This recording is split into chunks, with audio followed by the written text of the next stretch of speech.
My child, why does it seem that our dratted little culture has seemingly embraced the most horrid and treacherous medium I can think of to be the accepted standard for the date?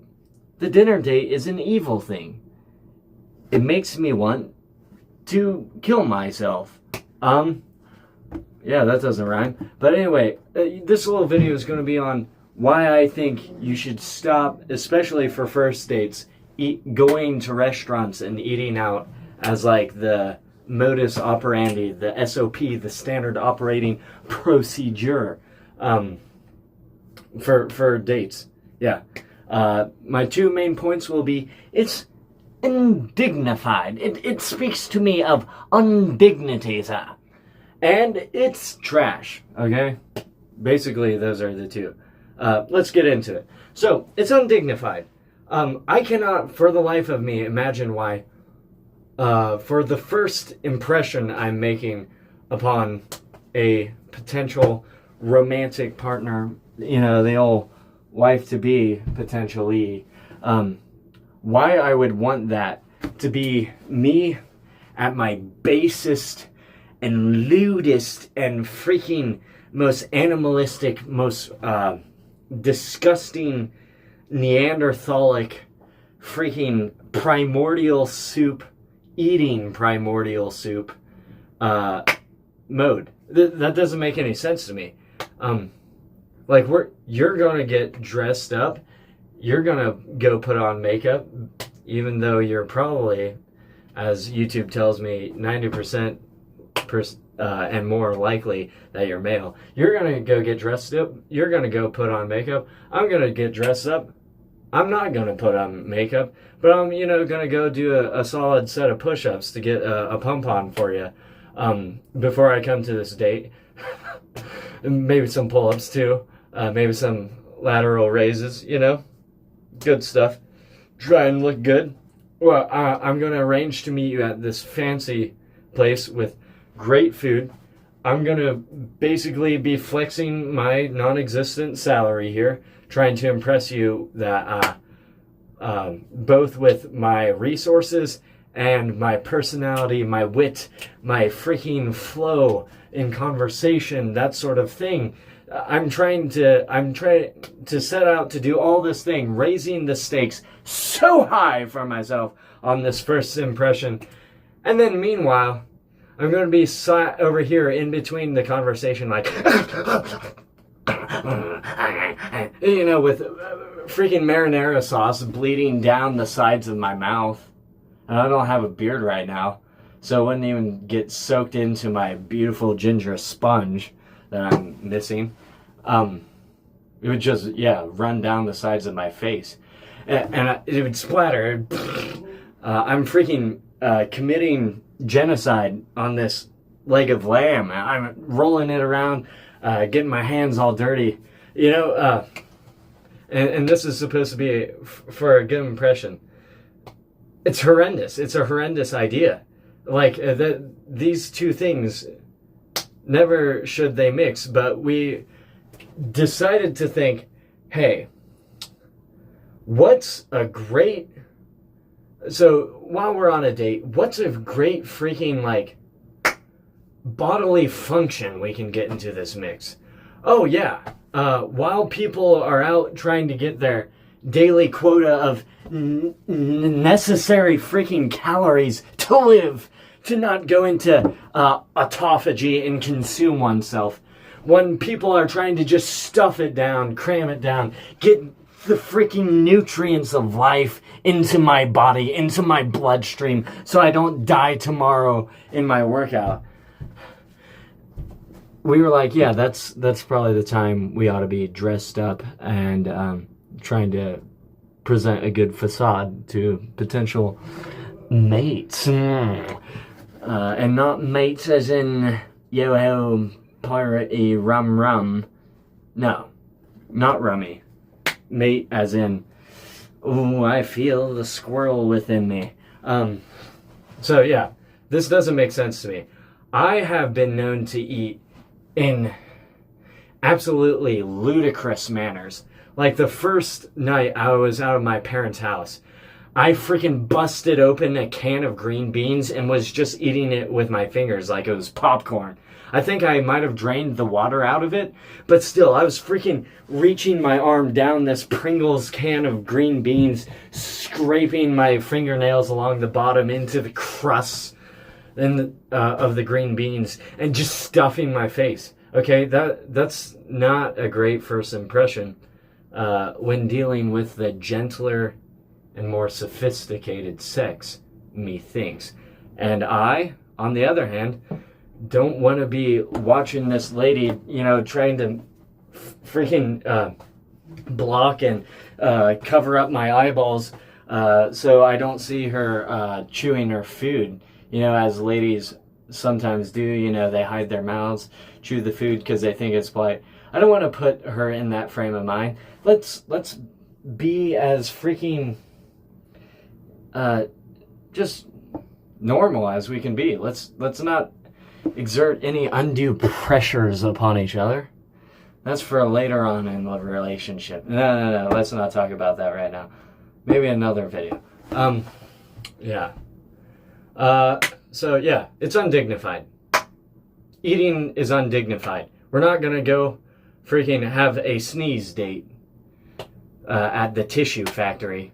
We're not gonna be like, oh, stinging, burping, and doing other stuff in front of each other. So why is it that this bodily function, we're like, yes, that's the go-to date we need to do, is the one where they stick stuff in their mouths and ingest and digest.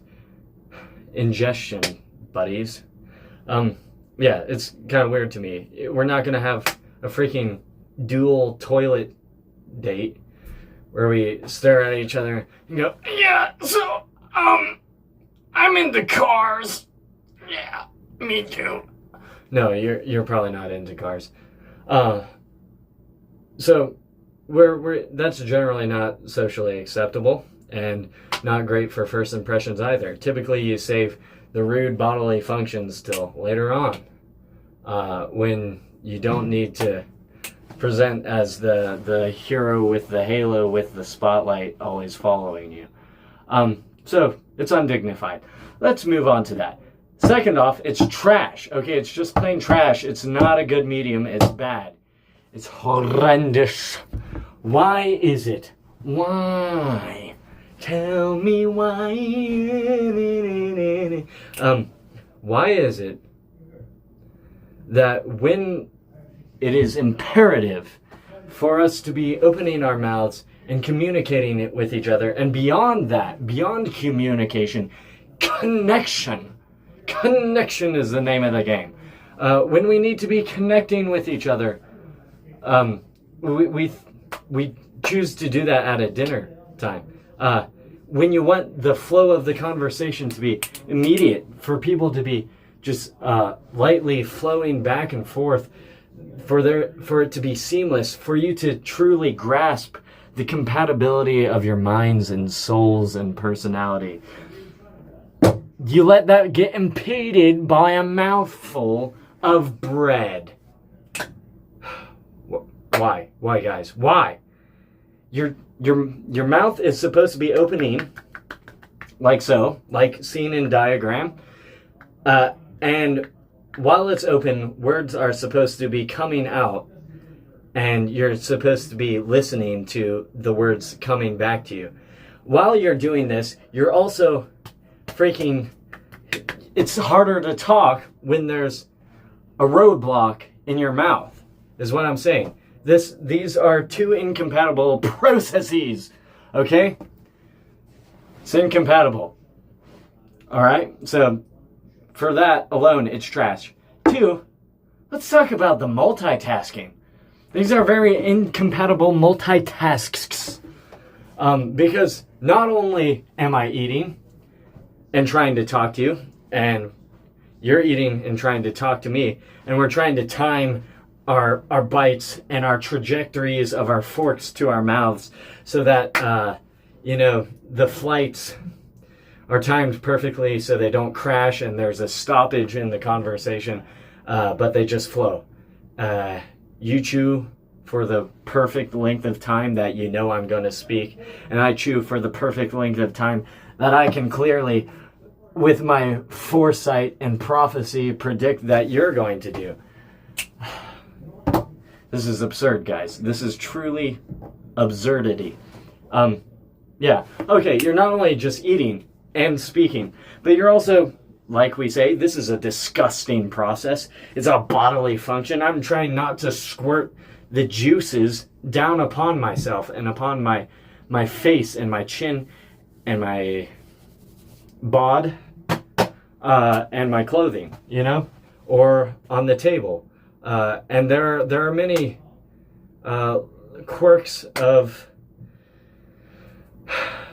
incidents that can happen while you're eating and talking, coughing, spitting up. I have straight up shotgunned people with spittle and flecks of a delicious bite of food before, because I was trying to speak and laugh and choke and do all these things at once. So there's just so much you're trying to balance, you know, with timing and speaking and listening and not ruining yourself. And making a good impression, being engaged while also completely doing something else that completely occupies your mind. Not good. Not good, boys. Not good, laddies. No bueno. And then, just think. When the last time you went out with your family, and my family, there are 7 of us, ordinarily. If grandparents are in town or if we have friends, there's more than 7 of us. And our dinners still go along the same sort of timeline. You get to the restaurant, you talk, all 7 of you, and then the food arrives, and you don't talk until you, through the entrees and maybe at the sides, you're doing what the hobbits call filling in the corners. Yeah, the stage of the meal where you're just filling in the corners. So you nibble and you poke and you conversate.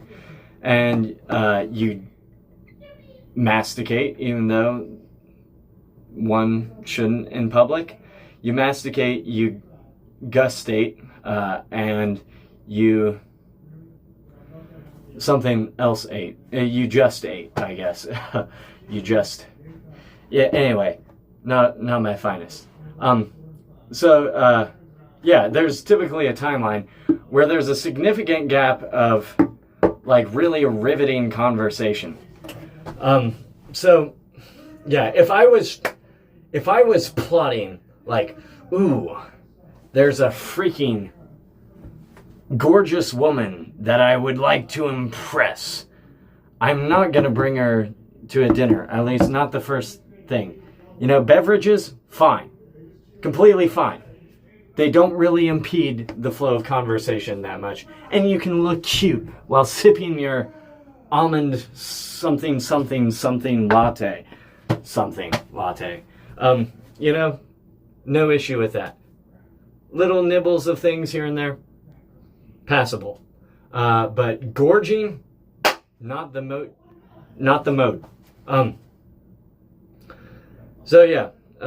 Think about this when you're planning your next thing.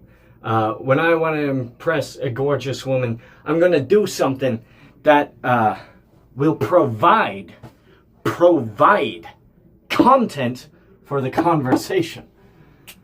Like bowling, you know? If all else fails, you can talk about how you're bowling, or the things happening at the bowling alley, or why you think bowler hats are awesome, because it has part of the same word in it.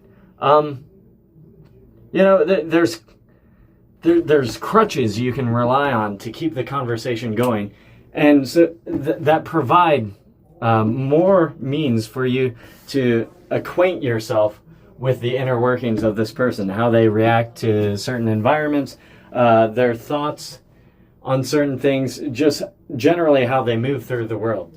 They're not, the stakes are less high as well, because you're getting your minds off of just trying to impress each other, and you're trying to complete a shared task as well. There are just many other dates that work better, guys. They work better. They're less gross. They're less high stakes. Yeah, Come on. You want to give opportunity for the beautiful flower of the feminine to flourish and blossom. This is what I'm saying. And, provide, if you can do it with something you're particularly good at, then you allow for the machismo of the masculine to sort of flex its muscle and show skill.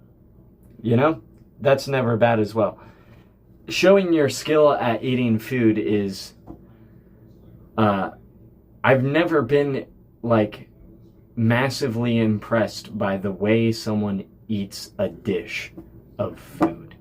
So, it's also less ideal in that sense. So, do you comprehend now the absolute wickednesses of asking a woman to a dinner date? I hope you do, because that was my intention with this video, is to convince you that you're distracting yourself, you're disgusting her, you're disgusting yourself, and you're spending undue money as well, and undue anxiety. You're also impeding the conversation, not getting to know each other as well because you're multitasking, so you're handicapping yourself. And it's also it's a formula that's been done before. It's not clever, it's not creative. It doesn't reek of what makes you you. I someday want to go sledding as a date because I can think of the opportunities that sort of event just feeds me, but not in a disgusting way like I've been talking about. Feeds me in a gentle and nurturing manner without distraction and all these other things that come along with a dinner date. It's just so good. You got to think about dates where you can do a shared thing together and learn about each other through action, as well as provide yourselves with a means of not distraction, but recreation. There's a word I can't think of. My thesaurus brain has failed me. I've rambled on for long enough. You get the idea. If you want to fight me, go ahead, but I'm going to win. I'm going to win. Because you oughtn't. You've been told about every other bodily function and it not being polite at all, laddie, to be doing that at a date. And here you are gobbledygooking yourself right in front of your woman. Tut tut. Shame upon you.